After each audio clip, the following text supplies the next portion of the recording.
Dalit Dalit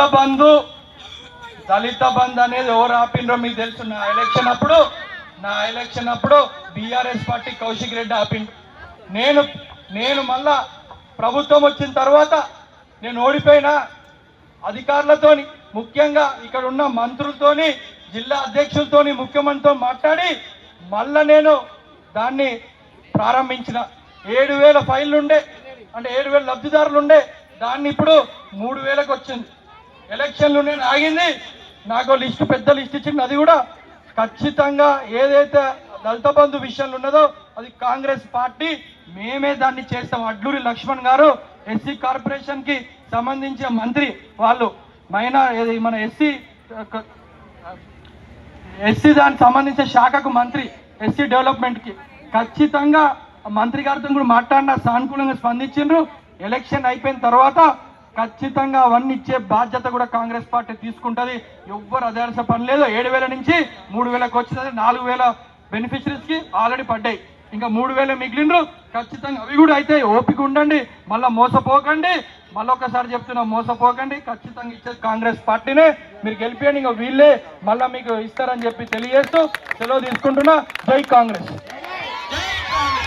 thank you. మన జమ్మికుంట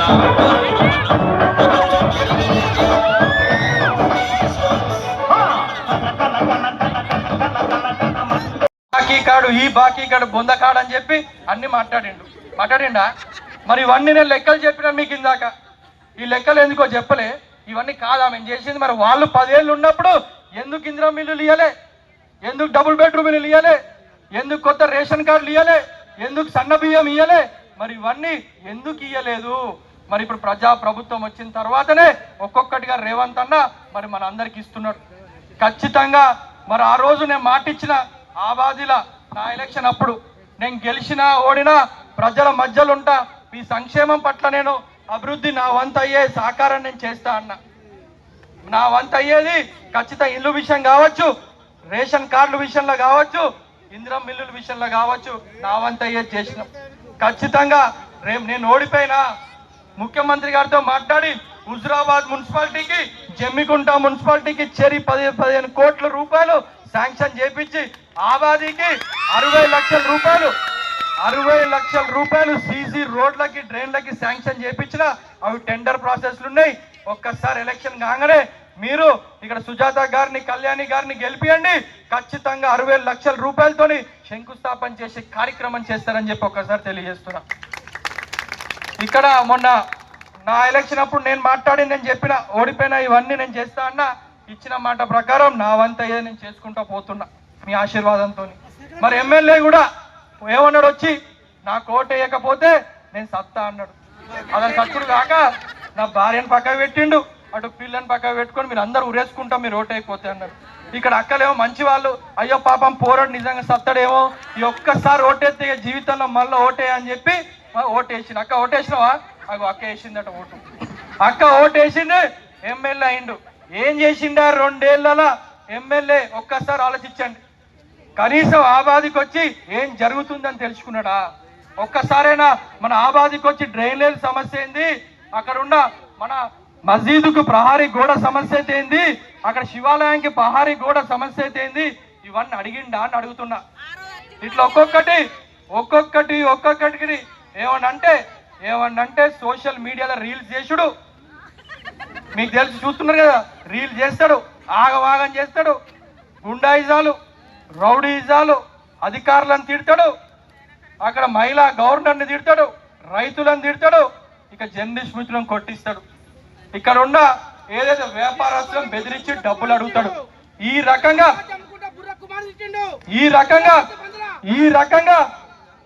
రకంగా ఒక్కొక్కటిగా అతను చిల్లర పనులు చేస్తూనే ఉన్నాడు. మరి ఒక్కసారి ఆలోచించండి, ఎమ్మెల్యేకి ఏం పనులు అవుతారు? ఎమ్మెల్సీ వాళ్ళ ప్రభుత్వం ఉన్నప్పుడు, ఎమ్మెల్సీ విప్పుగా ఉన్నప్పుడే ఏం పనులు చేయలే. ఎమ్మెల్యే అయినాక ఇట్లాంటి చిల్లర రాజకీయాలు చేసుకుంటా కాలక్షేపం చేస్తుండు. మరి అట్లాంటి వ్యక్తికే పనులు అవుతలేవు. పోలీస్ ఆఫీసర్ని, కమిషనర్ని తిట్టిండు, పోలీసు వాళ్ళని తిడతాడు, అధికారులను తిడతాడు. పని చేస్తారా అక్క? ఇంటి పక్క కూడా తిడితేనే మనం మనతో మాట్లాడు. మరి పోలీసులకు, అధికారులను తిడితే వాళ్ళు పని చేస్తారా? మరి ఎమ్మెల్యేకే పనులు చేస్తలేరు. ఎమ్మెల్యే బలపరిచిన అభ్యర్థులకు రేపు మీరు ఓటేస్తే ఏం పని చేస్తాడో ఒక్కసారి మీరు ఆలోచించాలని నేను కోరుతున్నా. ఆలోచించండి. అధికారం లేని పార్టీ వాళ్ళకి ఇట్లా చిల్లర మల్లర వేషాలు వేసుకుంటూ ఎమ్మెల్యే బలపరిచిన అభ్యర్థులకు ఒక అవకాశం ఇస్తే ఏం చేస్తాడు ఒక్కసారి మీరు ఆలోచించాలని నేను కోరుతున్నా. మీరు పొరపాటుగా ఇక రేపు వచ్చిండు మళ్ళా ఇక ఒక రోజు ముందు అందరు వస్తారు, ఇచ్చేటివి ఇస్తారు, మొక్కుతారు, వంగి వంగి దండాలు పెడతారు, నక్క వినయాలు చేస్తారు. మళ్ళా మీరు పొరపాటు మళ్ళొక్కసారి నా అప్పుడు మోసపోయిండ్రు, ఇప్పుడు మళ్ళొక్కసారి మీరు మోసపోతిరా. 5 ఏళ్ళు ఇక మీకు ఇల్లులు రావు, మీ రేషన్ కార్డు రావు, ఇవన్నీ మన డబుల్ బెడ్రూమ్ ఇల్లు రావు, మీకు రోడ్లు రావు. మరి బరాబర్ మీరు ఒక్కసారి ఆలోచించుకోవాలి. నేను నాకు చెప్పినా కదా, కత్తి ఇవ్వాలి, యుద్ధం చేయమని చెప్పాలి. కత్తి వాళ్ళకి ఇచ్చి ఏమే అని వీళ్ళని అడిగితే వీళ్ళు ఏం చేస్తారు? ఏం చేయలేరు. అందుకనే ఒక్కసారి మీరు ఆలోచించండి. దయచేసి ఆ బీఆర్ఎస్ పార్టీ చేసిన అవినీతులు మీకు తెలుసు. ఇక్కడ వార్డులలో అవినీతి చేసిండ్రు, అక్కడ రాష్ట్రంలో చేసిండ్రు. మరి రాష్ట్రంలో చేసిన దానికి ఎవరో చెప్పుడు అవసరం లేదు. వాళ్ళ సొంత బిడ్డ కేసీఆర్ గారి సొంత కూతురు కవిత గారే మరి కాళేశ్వరంలో కుంభకోణం జరిగిందని చెప్తున్నారు, అక్కడ ఫోన్ ట్యాపింగ్ అయిందని చెప్తున్నారు, కేటీఆర్ అవినీతి చేసిందని చెప్తున్నారు. మరి ఇవన్నీ మనం చెప్పుడు కాదు, వాళ్ళ కుటుంబ సభ్యులే వాళ్ళందరూ ఉన్నప్పుడే చెప్పిండు. మరి కరెక్టా కాదా? మన ఇంటి మనుషులు మన గురించి చెప్తే నిజమే ఉంటుంది కదా. మరి అట్టనే వాళ్ళ పార్టీ లంగదందాలు చేసినవన్నీ ఒక్కొక్కటిగా ఆమె చిట్టా బయట పెడుతుంది. ఇప్పుడు తెల్లమో వేసుకొని ఉన్నారు వాళ్ళంతా. ఇక్కడ కూడా మీ నాయకులు చేసే అవినీతులు అన్నీ చేసిండ్రు, మీకు అన్నీ తెలుసు. మరి బరాబర్ మళ్ళొక్కసారి మన అవకాశం ఇచ్చి మోసపోతామా? లేకపోతే అధికారంలో ఉన్న కాంగ్రెస్ పార్టీ బలపరిచిన అభ్యర్థులకు ఓటేసి మీరు గెలిపిస్తారా? ఒక్కసారి మీరు ఆలోచించాలని నేను కోరుతున్నా. బీజేపీ పార్టీ నాయకులు మొన్న మీటింగ్ పెట్టిండ్రు ఇక్కడ. బీజేపీ నాయకులు బీఆర్ఎస్ ఒకటే, రెండుకు దొందే. దయచేసి ఆలోచించండి. వాళ్ళ అధికారం కేంద్రం నుంచి ఏం నిధులు తీసుకొచ్చిండ్రు? మున్సిపాలిటీలో మాకు అవకాశం ఇవ్వండి, 500 కోట్లు తీసుకొస్తా అంటున్నారు. అంటే అవకాశం ఇస్తేనే తీసుకొస్తారు. మరి ఎంపీ కదా, 10 ఏళ్ల నుంచి ఎంపీగా ఉన్నారు కదా, ఎందుకు నిధులు తీసుకురాలేదని అడుగుతున్నా. సో ఈ రకంగా నేను కోరేది ఒకటే, వాళ్ళిద్దరూ ఏం చేసినా వాళ్ళు ఏం మీకు పనులు చేయరు, మళ్ళీ అరాచకాలు చేస్తారు.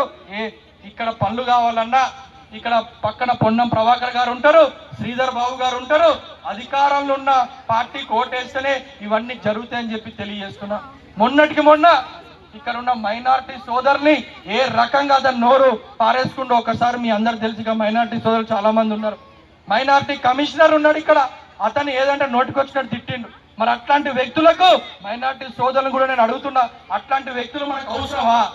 అట్లాంటి వ్యక్తులు బలపరిచిన ఇక్కడ ఉన్న అభ్యర్థులు మనకు అవసరమా? ఒక్కసారి ఆలోచించండి. ఈ రకంగా అటేమో బీఆర్ఎస్ వాళ్ళేమో ఆ నాయకుడు, ఇక్కడ నాయకులేమో మతపరంగా మాట్లాడతారు. బీజేపీ వాళ్ళు ఏం చేస్తున్నారు? వాళ్ళు కూడా రాముడు అని చెప్పి వాళ్ళు మతపరంగా మాట్లాడుతున్నారు. అక్క ఇక్కడ రాముడు మనకు తెలియదా? అందరు ఇక్కడ బొట్లు పెట్టుకొని వచ్చి మంచిగా రోజు పొద్దున మన దేవతను, కుల దేవతను, మన ఇష్టమైన దేవత మొక్కుకొని మనం వస్తాం. కొత్తగా మళ్ళా రాముడు, ఇంద్రుడు, చంద్రుడు అని చెప్పి మనల్ని విభజించాలని చూస్తున్నారు. దయచేసి మోసపోకండి. అందరికి భక్తి ఉంది, అందరికీ భక్తి ఉంటుంది కాబట్టి దయచేసి మీరు అందరూ ఆ మోసపూరితమంలో పోకండి. కాంగ్రెస్ పార్టీ అధికారంలో ఉన్న పార్టీ కోటేసి గెలిపియాలని ఒకసారి నేను కోరుకుంటూ, ఇంత ఆలస్యమైన మీరు అందరూ ఓపికగా ఉన్నందుకు, విన్నందుకు ఒకసారి మరి నాకు చెప్పిండు వేరే మీటింగ్లు ఉండే కాబట్టి ఆలస్యమైంది, దాన్ని క్షమించాలా మీ అందరికీ మరొకసారి నేను కోరుకుంటూ, మీ అందరికీ రేపు ఖచ్చితంగా ఈ సంక్షేమ పథకాలు, అభివృద్ధి ఇంకా అయిపోయిన తర్వాత రైతు భరోసా మళ్ళా అన్న మన ముఖ్యమంత్రి గారు వేస్తా అన్నారు. రుణమాఫీ కూడా రానోళ్ళకు కూడా ఏమన్నా తాత్కాలికంగా సాంకేతిక కారణాలు ఉంటే అవి కూడా చేస్తా అని చెప్పి మాట ఇచ్చిన రోజు కౌన్సిలర్లు లేరు, ఇప్పుడు కౌన్సిలర్లు వచ్చిండ్రు. ఇంతలో కౌన్సిలర్లు వచ్చింది కాబట్టి మీరు గెలిపియండి. ఇట్లాంటి చిన్నవి ఏమైనా ఉన్నా వాళ్ళు చేస్తారని చెప్పి తెలియజేస్తూ ఇక నేను మాట్లాడుతూనే ఉన్నా. ఇటు పక్క నుంచి శ్రీకాంత్, ఇటు పక్క అకోచు అశోక్ ఏమో ఏమడుతుండు, సెంట్రల్ లైటింగ్ కావాలి, ఆ రోడ్లు కావాలి, ఈ రోడ్లు కావాలి, రాసిస్తున్నారు. ఇట్లా చిట్టీలు పెద్ద చిట్టా ఇచ్చి నాకు వచ్చే ముందు రాత్రి మెసేజ్లు పెడుతున్నారు, మర్చిపోకన్నా చెప్పు అని. మీ ఇద్దరికి చెప్తున్నా, ఏవైతే పనులు మీరు 13వ వార్డు 14వ వార్డుల ఏ సమస్యలున్నా, ఎందుకంటే శ్రీకాంత్ నాకు తమ్ముళ్ళు అంటాడు, సిన్సియర్ కార్యకర్త, మంచి వ్యక్తి, గొడవలు లొల్లులు పెట్టాడు, మంచిగా ఉంటాడు, బాధ్యత గల మంచిగా మాట్లాడతాడు. అతని తమ్ముడు పార్టీని పట్టుకొని ఉన్నాడు, ఒక అవకాశం ఇవ్వండి. అశోక్ అన్న ఎప్పుడు నా వెంబడి ఉంటాడు, ఎప్పుడు సమస్యలే వచ్చి ఏం చేయాలంటే సొంత సమస్యలు కాదు అన్న, నాకు ఇగో వాళ్ళకి ఇల్లు రాలే, ఇగో వీళ్ళకి డబుల్ బెడ్రూమ్ ఇవ్వాలి, మాకు రోడ్డు కావాలి, మాకు పోషమ్మ గుడి దగ్గర రోడ్డు కావాలి, అక్కడ శివాలయం దగ్గర కావాలి. ఎప్పుడు అదే ఫోన్లు చేసి అన్న ఈ పని వచ్చింది ఆ పని వచ్చింది అని ఒకటే ఎప్పుడు వాళ్ళ పైన సమస్యలు నగర తీసుకొస్తుంది. మరి ఇట్లాంటి వ్యక్తులు మరి ఈరోజు కాంగ్రెస్ పార్టీ గుర్తించి టికెట్ ఇచ్చింది, మరి వాళ్ళని గెలిపించే బాధ్యత మీ పైన ఉండాలి, మీరు చెయ్యాలి. మేము కోరుతున్నా, శిరస్సు వంచి మీ అందరిని ఒకసారి చివరిగా నేను వేడుకుంటున్నా, రేపు 11వ తారీఖు జరగబోయే ఎలక్షన్లో ఖచ్చితంగా ఆబాది జమ్మికుంట 13, 14ల బ్రహ్మాండంగా భారీ మెజారిటీతోని మీరు గెలిపియాలని కోరుకుంటూ, ఇందాకనే అందరు అంటున్నారు సమ్మక్క సార్లకట, మొన్ననే మేడారం అయిపోయింది. మన ఇద్దరు భగవంతుల అమ్మవార్ల ఆశీస్సులు కూడా మన పైన ఉండాలి, మన అందరి పైన ఉండాలని ఒకసారి నేను కోరుకుంటూ, మరి ఇక్కడ నుంచి మనం సెలవు తీసుకుంటున్నా. ఇంత సెలవు తీసుకుంటూ పక్కన ఓటేస్తారు కదా, మరి గెలుపు లిస్టులో 13 పదాలు రాసుకోమంటారా? 13 పదాలు లిస్ట్ రాసుకోమంటారా?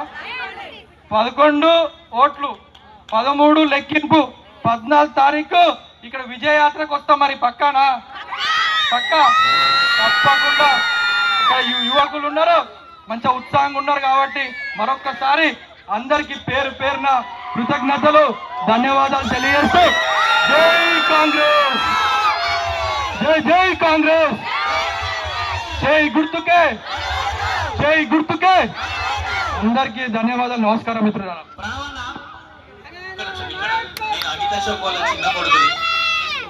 కాంగ్రెస్ పార్టీ అధికారంలోకి వచ్చి 2 సంవత్సరాలు అవుతుంది. మరొక్కసారి ఆలోచించాలి. వచ్చిన వెంబడే మహిళలకు ఉచిత బస్సు మనం ప్రారంభించుకున్నాం, అవునా కదా? మరి మొన్నటికి మొన్న మేడారం సమ్మక్క సార్లక్కకు పోయినరా? ఇక్కడ చాలా మంది పోయి వచ్చిండ్రా? మరి మీరు బస్సు ఎక్కి పోతే ఎవరైనా టికెట్ అడిగినరా? ఫ్రీగా పోయినరా? పైసలు అడిగినరా? ఫ్రీగా పోయి వచ్చిండ్రా? ఫ్రీగా పోయి వచ్చింది. మరి ఆ ఉచిత బస్సు మొదలైనప్పటి నుంచి ఇక్కడి నుంచి వరంగల్కో కరీంనగర్కో జాతరలకో ఫంక్షన్లకో మరి పోతే మరి కనీసం నెలకు ఒక 500 రూపాయలు మీకు ఆదా అవుతుందా అవుతలేదా అని నేను అడుగుతున్నా. మరి మనకు ప్రజాప్రభుత్వం వచ్చిన తర్వాత 200 యూనిట్ల ఉచిత కరెంటు మరి వస్తుందా వస్తలేదా ఇక్కడ అక్కడిని అడుగుతున్నా. వస్తుందా? అదే 200 యూనిట్ల కరెంటు పాత ప్రభుత్వంలో 1000 రూపాయలు కట్టేటోళ్ళు, ఇప్పుడు ఆ 1000 రూపాయలు మీకు ఆదా అవుతుందా అవుతలేదా ఒక్కసారి ఇక్కడ అక్క చెల్లెల్ని అడుగుతున్నా. 10 ఏళ్ళు రేషన్ కార్డులు ఇయ్యలే మీకు, 10 ఏళ్ళు మీరు రేషన్ కార్డులు ఇయ్యలే. పిల్లలు పెద్దగా అయినరు, పెళ్లిళ్ళు చేసిండ్రు, ఇక్కడ తల్లుళ్ళు వాళ్ళ పిల్లలు కూడా పుట్టింది, కానీ రేషన్ కార్డులు ఇచ్చిన దాఖలాలు లేవు. అదే మన రేవంత్ రెడ్డి గారు కాంగ్రెస్ ప్రభుత్వం వచ్చిన తర్వాత కొత్త రేషన్ కార్డులు ఇచ్చిండ్రు, ఆ రేషన్ కార్డుల మీ కుటుంబ సభ్యులను జత కలిపిండ్రు. ఇది వాస్తవం కాదా అని నేను అడుగుతున్నా. దాంతోపాటు సన్నబియ్య కార్యక్రమం దేశంలో ఏ రాష్ట్రం చేయని విధంగా ముఖ్యమంత్రి రేవంత్ రెడ్డి గారు ధనవంతులు ఏ రకంగా అన్నం తింటారో అదే అన్నం అదే బియ్యం మరి నిరుపేదలు కూడా తినాలి 3 పూట్ల నాకు ఉద్దేశంతోనే సన్నబియ్య కార్యక్రమం మొదలెట్టుకొని ఉచితంగా మీ అందరికి సన్నబియ్యం ఇస్తున్నాం. ఇదే పాత ప్రభుత్వంలో దొడ్డు బియ్యం ఇచ్చేటోళ్ళు. అక్క దొడ్డు బియ్యం ఏం చేసేటోళ్ళం? మళ్ళా రిటర్న్ ఇచ్చి మళ్ళా కిరాణా షాపుకి పోయి నెలకు ఒక 1500 నుంచి 2000 రూపాయలు పెట్టి మళ్ళీ మనం బియ్యం తీసుకొచ్చేటోళ్ళం, అవునా కదా? మరి అదో 1500 రూపాయలు, ఈ ఉచిత కరెంటుకో 1000 రూపాయలు, కనీసం నెలకు బస్సులు ఎక్కి దిగి వస్తే అదొక 500 రూపాయలు. ఇవన్నీ మీరు కలుపుకుంటే కాంగ్రెస్ ప్రభుత్వం వచ్చిన తర్వాత నెలకు 3000 రూపాయలు, సంవత్సరానికి 36,000 రూపాయలు మరి మీకు ఆదా అవుతుందా అవుతలేదా? మరి మీ వంట గదిలో చక్కెర డబ్బాల పోపు డబ్బాల జమ చేసుకుంటున్నా లేదా అని నేను అడుగుతున్నా. ఈ రకంగా కాంగ్రెస్ పార్టీ రేవంత్ రెడ్డి అన్న మహిళలు సంతోషంగా ఉండాలి, మహిళల చుట్టే మన సంక్షేమ పథకాలు ఉండాలని చెప్పి మహిళలు సంతోషంగా ఉంటేనే కుటుంబం సంతోషంగా ఉంటుంది, తద్వారా వాడలు రాష్ట్రం సంతోషంగా ఉంటుందని చెప్పి మహిళా గ్రూపులలో కూడా మీరు ఒక్కసారి ఆలోచిస్తే వడ్డీ లేని రుణాలు, దాంతోపాటు మహిళల సంఘాలకు సెట్విన్ బస్సు సర్వీసులు, పెట్రోల్ పంపులు, సోలార్ ప్లాంట్లు, ఇంకా హాస్పిటల్లో ఇందిరా మహిళా శక్తి క్యాంటీన్లకు కూడా మరి మహిళా సంఘాలకు ఇచ్చుడు జరుగుతుంది. మరి ఈ రకంగా మహిళలకు ఒక్కొక్కటి విధంగా చేసుకుంటూ పోతున్నాం. మరి 10 ఏళ్ళు టీఆర్ఎస్ ప్రభుత్వం ఉన్నప్పుడు ఇల్లులు కట్టిస్తా అని మీకు మాట ఇచ్చిందా లేదా? టీఆర్ఎస్ ప్రభుత్వం ఇల్లులు కట్టిస్తా అని చెప్పి మీకు మాట ఇచ్చింది. అల్లుడు వస్తే ఏడు ఉండాలి, బిడ్డ వస్తే ఏడు ఉండాలి అని పెద్ద పెద్ద మాటలు మాట్లాడిండు ఒక పెద్ద నాయకుడు. ఇక్కడ కూడా పొడుక్కోక నా ఉంటాడు, అతను కూడా చెప్పిండు ఇల్లులు ఇస్తాం నాకు ఓటేయని అన్నాడు. మరి 10 ఏళ్ళు ఒక ఇల్లు ఇయ్యలే. అదే మన కాంగ్రెస్ ప్రభుత్వం వచ్చిన తర్వాత నియోజకవర్గానికి 3500 ఇల్లులు మొదటి దఫాలో పెట్టి మరి మీ ఆబాదీకి అటు 13కు 14 వార్డులకు 30 ఇల్లులు శాంక్షన్ అయినా కాలేదా అని అడుగుతున్నా. ఇంకా నాకు అయినప్పటి నుంచి ఇటు శ్రీకాంత్ ఇటు అశోక్ ఖచ్చితంగా అన్న మాకు ఇంకా 20 ఇల్లులు కావాలి, చెరి 20 ఇల్లులు అంటే ఆబాదీకి ఇంకా 40 ఇల్లులు నిరుపేదలు ఉన్నారు, అర్హులు ఉన్నారు, వాళ్ళకి కావాలని చెప్పి నాకు లిస్ట్ ఇచ్చిండ్రు. ఖచ్చితంగా ఈరోజు మీకు చెప్తున్నా ఈ ఏదైతే ఇంద్రం ఇల్లు పథకం ఉందో అర్హులు ఉన్నోళ్ళకి ప్రతి ఒక్కళ్ళకి వచ్చేంత వరకు ఈ పథకం కొనసాగుతుంటది. ఎవ్వరు అధైర్యపడాల్సిన పని లేదు, బాధపడకండి. ఖచ్చితంగా ప్రతి ఒక్కళ్ళకి ఇంద్రం మిల్లు ఇచ్చే బాధ్యత కాంగ్రెస్ పార్టీది, ఇంకా మాదని చెప్పి నేను తెలియజేస్తున్నా. దాంతోపాటు డబుల్ బెడ్రూమ్ ఇల్లులు కట్టిండ్రు. మీ దగ్గర నుంచి తీసుకున్న ఏదైతే ట్యాక్సులు సొమ్ముతోని ఇక డబుల్ బెడ్రూమ్ ఇల్లులు కట్టిండ్రు. మరి కట్టిండ్రు ఏం చేసిండ్రు? ఒక్కోళ్ళకైనా ఇల్లు అలాట్మెంట్ చేసిండ్రా, పేపర్లు ఇచ్చిండ్రా, మీకు పట్టాలు ఇచ్చిండ్రా, ఇల్లు పట్టాలు? మరి దాంట్లో ఎవరికైనా గోప్రవేశం చేయించిండ్రా అని అడుగుతున్నా. మళ్ళా మన ప్రభుత్వం మేము వచ్చిన తర్వాత పొంగులెట్టి శ్రీనివాసరెడ్డి గారు హౌసింగ్ మంత్రి వారితో మాట్లాడి, సార్ మరి మాకు ఇక్కడ 500 ఇల్లులు ఉన్నాయి, ఆ ఇల్లులు మన నిరుపేదలు గుంట భూమి లేని వారికి ఆ ఇల్లులు అలాట్ చేయాలి అని చెప్పి మరమ్మతులకు డబ్బులు శాంక్షన్ చేపించి రేపు మీరు ఎలక్షన్ అయిన తర్వాత ఇక్కడ ఆబాది నుంచి 13 వార్డు నుంచి సుజాత అశోక్ గారిని, 14 నుంచి కళ్యాణి శ్రీకాంత్ గారిని బ్రహ్మాండ మెజార్టీతో గెలిపియండి. ఆ ఇల్లులు అలాట్ చేపించి దాన్ని మీ గోప్రవేశం చేపించే బాధ్యత తీసుకుంటారని చెప్పి ఒకసారి మీకు తెలియజేస్తున్నా. ఈ రకంగా కాంగ్రెస్ పార్టీకి చిత్తశుద్ధి ఉంది. ఒక్కొక్కటి చేసుకుంటా పోతున్నాం. ఇవన్నీ ఏవైతే మీకు అందుతున్నాయో అవే నేను చెప్పిన. మీరు అడగకపోయినా ఇంకా కొన్ని విషయాలు నేను చెప్తా. ఇంకా వచ్చేటివి ఉన్నాయి. 2 సంవత్సరాలు అయినా మన ప్రభుత్వం వచ్చి, ఇంకా 3 సంవత్సరాలు ఉంది. పెన్షన్లు వచ్చేటివి ఉన్నాయి, 2500 వచ్చేటివి ఉన్నాయి, ఇంకా సిలిండర్ 500 రూపాయలు వచ్చేటివి ఉన్నాయి. ఇవన్నీ ఒక్కొక్కటిగా రావాలంటే ఇక్కడ కాంగ్రెస్ పార్టీ అధికారంలో ఉన్న పార్టీ బలపరిచిన కౌన్సిలర్లను మీరు గెలిపియండి. ఖచ్చితంగా ఇవన్నీ ఇచ్చే బాధ్యత వాళ్ళు తీసుకుంటారు. కత్తొక్కళ్ళకి ఇచ్చి యుద్ధం ఇంకోళ్ళని చేయమంటే అవుతుందా అక్క? కత్తి వీళ్ళకే ఇవ్వాలి, యుద్ధం వీళ్ళనే చేయమని చెప్పాలి. అప్పుడే బరాబర్ బాధ్యతగా ఉంటారు. మరి పొరపాటుగా ఇక రేపు మొన్న వచ్చిండ ఎమ్మెల్యే ఏమన్నాడు? వంగి దండాలు పెట్టి మాట్లాడిన అన్ని మాట్లాడతాడు. వాళ్ళు ఏం చేసి వచ్చిండ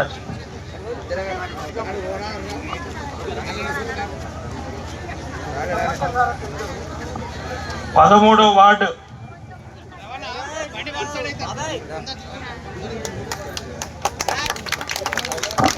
కొంత వెనక ఎవరన్నా ఉంటే కొంచెం దయచేసి దిగాల్సిందే కోరుతున్నాం.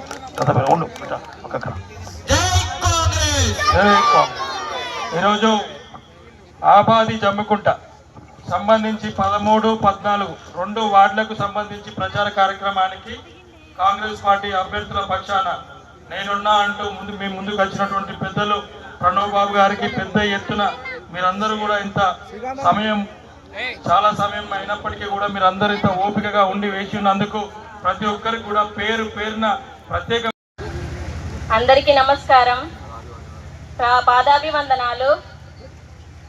నేను దొడ్డ కళ్యాణి శ్రీకాంత్ కాంగ్రెస్ పార్టీ అభ్యర్థిగా పోటీ చేస్తున్నాను. కౌన్సిలర్గా చేతి గుర్తుపై ఓటు వేసి నన్ను ఆశీర్వదించగలరని మనవి.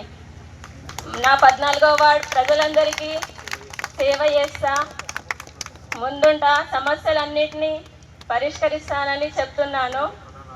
మా ప్రణవన్న ఆధ్వర్యంలో తప్పకుండా అన్ని సమస్యలను పరిష్కరిస్తానని నా వార్డు ప్రజలకు హామీ ఇస్తున్నాను. జై కాంగ్రెస్, జై ప్రణవన్న. ముందుగా మన ఆబాది జమ్మికుంట 13, 14 వాళ్లకు వచ్చేసిన ముఖ్య అతిథులు మన ఇన్ఛార్జ్ ఉడతల ప్రణవన్న గారికి, మరి సిఎల్ రెడ్డి అన్నగారికి స్వాగతం సుస్వాగతం తెలియజేస్తూ మా ప్రజల పక్షాన కూడా స్వాగతం సుస్వాగతం తెలియజేస్తున్నాం. ఇంత ఓపికగా 2 గంటల నుంచి వెయిట్ చేస్తున్న నా అక్క చెల్లెలకు, అన్నదమ్ములకు అందరికీ పేరు పేరున పాదాభివందనాలు. ఒకటి, మన వార్డులో సమస్యలు చాలా ఉన్నాయి. ఈ సమస్యలను తప్పకుండా మా ప్రణవన్న ఆధ్వర్యంలో ఒక్కటిగా ఖచ్చితంగా నెరవేర్చే బాధ్యత మాదే అని చెప్పేసి తెలియజేస్తూ ఉన్నాం. ఎందుకనంటే గతంలో ఏం అభివృద్ధి జరిగిందో మీకు తెలుసు, ఏం చేశారో మీకు తెలుసు. ఇవన్నీ ప్రణవన్న గారు కూడా వివరిస్తారు. మా సమస్యలు కూడా అన్నగారికి వివరిస్తాను. ఒకటి, మాకు డ్రైనేజీలు లేవన్నా. మరొకటి, సీసీ రోడ్లు, డ్రైనేజీలు, అలాగే బంగారు పోచమ్మ గుడి వెళ్ళేదారి సీసీ రోడ్ కావాలన్నా, అలాగే ఒకటి ఓపెన్ జిమ్ కావాలన్నా మాకు. తర్వాత కొన్ని ముస్లిం వాళ్ళకు ఒక బోర్ వేసే ప్రయత్నం ఉందన్న, బోర్ కూడా వేపియాలని చెప్పేసి విజ్ఞప్తి చేస్తామన్నా. అలాగే మా కమిటీ హాల్ ఉందన్న, దానికి ప్రహారీ కూడా లేదన్నా.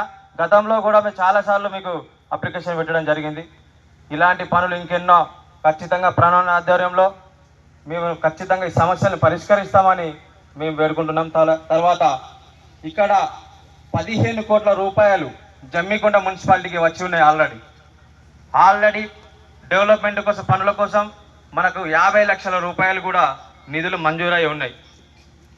వాటిని ఖచ్చితంగా వాడ అభివృద్ధి కోసం మా ప్రణవన్న గారి ఆధ్వర్యంలో సమస్యలను తప్పకుండా పరిష్కరిస్తాం. అలాగే అన్న, మాకు ఒక చిన్నదన్న, మా వార్డులో యువత ఖాళీగా ఉంటున్నారు. దయచేసి మీకు సాధ్యమైనంత వరకు ప్రైవేట్ కంపెనీలో కానీ మీ వద్దకు రెజ్యూమ్ తీసుకొని వస్తామన్నా, వాళ్ళ అర్హతలను బట్టి తప్పకుండా వాళ్లకు ఎంప్లాయ్మెంట్ చూపించాలని చెప్పేసి మా ప్రజల పక్షాన, మా వాడ ప్రజల పక్షాన, మా తల్లిదండ్రుల తరపున, అందరి తరపున మా యువతకు ఉపాధి కల్పించండి. తప్పకుండా ఇక్కడ కాంగ్రెస్ పార్టీ జెండా ఎగరడం ఖాయం. 2 వార్డుల్లో కాంగ్రెస్ పార్టీ జెండా ఎగరడం ఖాయం. తప్పకుండా ప్రతి సమస్యను మా ప్రణవన్న ఆధ్వర్యంలో ఖచ్చితంగా నెరవేరుస్తామని హామీ ఇస్తున్నాం. ఇంకొకటన్నా, దయచేసి ఇది చెప్పాలో చెప్పదో నాకు తెలియదు, మాకొకటి దళిత బంధు 2వ విడత దయచేసి 168 మంది మా ప్రజలు ఉన్నారన్నా, దయచేసి దాన్ని కూడా ఎలక్షన్ తర్వాత రిలీజ్ చేయాలని చెప్పేసి మనస్ఫూర్తిగా కోరుకుంటున్నా. దయచేసి అన్న, మీకు పాదాభివందన చేస్తున్నా. మా దళిత వాడలను డెవలప్మెంట్ చేయండి. తప్పకుండా 168 ఫైళ్ళు మా దళితులకు ఖచ్చితంగా ఇవ్వాలని చెప్పేసి కోరుకుంటూ, మీరందరూ కూడా మీ అందరికి శిరస్సు వంచి పాదాభివందన తెలియజేస్తున్నా. మాది చేతి గుర్తు 2వ నెంబర్, 14వ వార్డు 2వ నెంబర్ మాది. దొడ్డే కళ్యాణి గారిని గెలిపించి, అత్యధిక మెజారిటీతో గెలిపించి మమ్మల్ని ఆశీర్వదించగలరని నా 14వ వార్డు ప్రజలందరినీ పాదాభివందన తెలియజేస్తున్నా. ఎందుకు అనంటే, నేను ఒక పేదవాడి బిడ్డను. మా డాడీ ఆర్టీసీ కండక్టర్ చేసి చాలా కష్టపడి మమ్మల్ని చాదిండు. నేను కష్టంలో నుంచి వచ్చిన ఈ వాడ ప్రజల కష్టం నాకు తెలుసు. రెక్కార్దగా డొక్కారని పరిస్థితి మనది. ఇది అన్నీ మాకు తెలుసు. నేను ఆ సమస్యలు తెలుసుకొని నేను ముందుకు వచ్చినన్నా. ఈ సమస్యలను కూడా మీరు పరిష్కరించాలని కోరుకుంటూ సెలవు తీసుకుంటున్నా. జై కాంగ్రెస్, జై కాంగ్రెస్, రేవంత్ అన్న నాయకత్వం, ప్రణవన్న గారి నాయకత్వం. ఈరోజు ఆబాది జమ్మికుంట 13 మరియు 14 వార్డు ప్రచారంలో భాగంగా ఇక్కడికి విచ్చేసినటువంటి మన ముఖ్య అతిథి మరియు మనందరి యువ నాయకుడు ప్రణవన్న గారికి, అదేవిధంగా ఈ యొక్క వార్డులో పాల్గొంటున్నటువంటి ప్రజలకి, ఈ యొక్క 13, 14 వార్డు అభ్యర్థులైనటువంటి సమ్మక్క సారక్కలకి మీ అందరూ అభిమానంగా చెప్తున్నారు. ఇప్పుడే మల్లన్న చెప్పిండు, వీళ్ళు సుజాత శైలజ కాదు, సమ్మక్క సారక్క అని చెప్పి, కళ్యాణి కాదు, సమ్మక్క సారక్కలని ముద్దుగా పిలవడం జరిగింది. మీరు ఆ సమ్మక్క సారక్కలను గెలిపించుకుంటే ఆబాది జమ్మికుంట ముఖ చిత్రమే మన ప్రణవన్న మార్చగలుగుతాడు. గతంలోనే ఒకసారి తప్పు చేసి ఎమ్మెల్యేలో మనం ప్రణబన్నను గెలిపించుకోలేకపోయినాం. ఇప్పుడు రెండోసారి మన వార్డులో మన అభ్యర్థులను గెలిపించుకున్నట్లయితే మన ప్రణబన్నను కూడా గెలిపించుకున్నట్లే. మీరు సంకేతం పంపాలి, ప్రణబన్నను గెలిపించుకుంటున్నాం, దానికి సూచికగా మా సమ్మక్క సారక్కలను గెలిపించుకుంటామని సంకేతం మీరు పంపాలంటే రేపు జరగబోయే ఎలక్షన్లలో చేతి గుర్తు పైన ఓటేయాలి. ఎందుకంటే ఇప్పుడు చక్కగా అడగడం జరిగింది. కళ్యాణి వాళ్ళ భర్త ఏమని అడిగాడు? మాకు కమిటీ హాల్ కావాలి, ఓపెన్ జిమ్ కావాలి, సివరేజ్ పనులు కావాలి, ఈ యొక్క స్ట్రీట్ లైట్లకు సంబంధించినటువంటి పనులు కావాలి. అదేవిధంగా మల్లయ్య అడిగిండు, మాకు ఇక్కడ రోడ్డు కావాలి, మా ఆడబిడ్డలు పడిపోతున్నారని. అదే కాదు, రేపు రేషన్ కార్డు కావాలన్నా, రేషన్ కార్డులో పేర్లు యాడ్ చేయాలన్నా, ఏ పని కావాలన్నా మీ యువ నాయకుడు ప్రణవన్న ఉన్నాడు మనకు. అదే ప్రణవన్న మద్దతు ఇస్తే మనకి ఏ పనులైనా కూడా చేసుకునే అవకాశం ఉంటుంది. అదే మీ అందరి చూస్తున్నారు. అదే ఇక్కడ ఉన్నటువంటి ఎమ్మెల్యే ఆడెప్పుడు కూడా కాంట్రవర్సీ ఎమ్మెల్యే. ఈ పనుల గురించి ఎప్పుడైనా పోరాడిండా? మన ప్రాంతం గురించి ఎప్పుడైనా పోరాడిండా? ఏది చేసినా ఒక కాంట్రవర్సీలో ఉంటాడు తప్ప అభివృద్ధిలో ఎప్పుడూ లేడు. ఇక్కడ చాలా మంది యువత ఉన్నారు, అక్క చెల్లెళ్ళు ఉన్నారు. వారికి ఉద్యోగ ఉపాధి అవకాశాలు కావాలంటే అది కేరా ప్రణవన్ననే మైతుడు. ఈ ప్రభుత్వమే చేస్తుంది. అది రేవంత్ అన్నతోటే సాధ్యమవుతుంది, ఈ కాంగ్రెస్ పార్టీతోటే సాధ్యమవుతుంది. కాబట్టి మీరందరూ కూడా రేపు జరగబోయే ఎలక్షన్లలో చేతి గుర్తుకు ఓటేసి మన జమ్మికుంట మున్సిపాలిటీ ఉన్నటువంటి అన్ని వార్డులలో మనం ఐక్యంగా గెలిపించుకున్నట్లయితే మనకు కావాల్సిన పనులు చేసుకోగలుగుతామని చెప్పేసి మీ అందరినీ కోరుతూ ప్రతి ఒక్కరు కూడా చెప్పాలి, జై కాంగ్రెస్. అమ్మ చేతి లేబట్టి జై కాంగ్రెస్. చేతి గుర్తుకే, చేతి గుర్తుకే, చేతి గుర్తుకే. థ్యాంక్ యూ అమ్మా.